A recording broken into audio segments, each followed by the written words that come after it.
इलाका किसी का भी हो पर धमाका कमलेश मरकाम का होगा।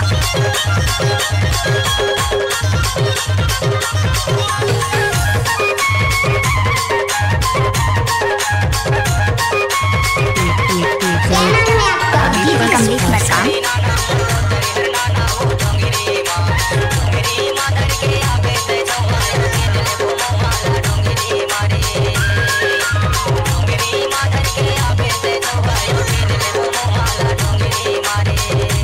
डीजे कमलेश मरकाम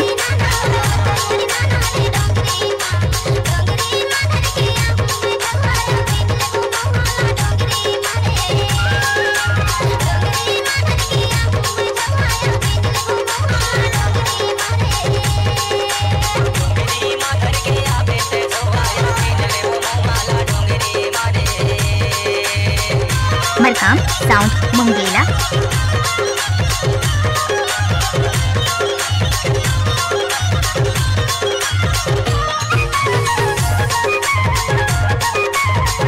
कोई भी गाना को रिमिक्स करके डालना तो कमलेश मरकाम का बाया हाथ का खेल है।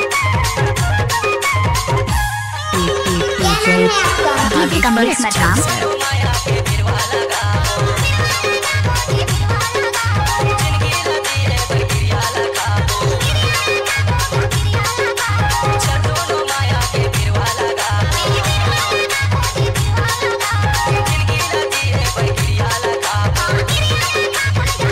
मरकाम साउंड मुंगेला।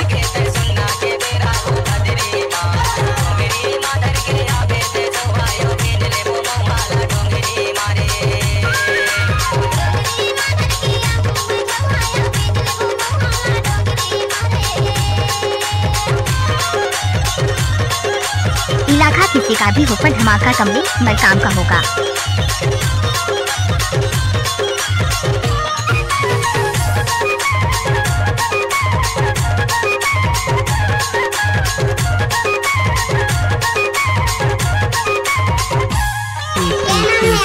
डीजे कमलेश मरकाम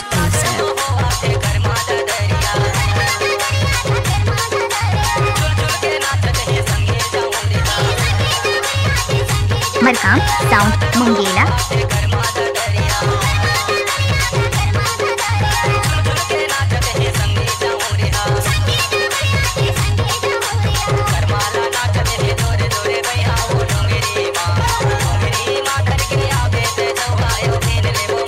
कोई भी गाना को रिमिक्स करके डालना तो कमलेश मरकाम का बाया हाथ का खेल है।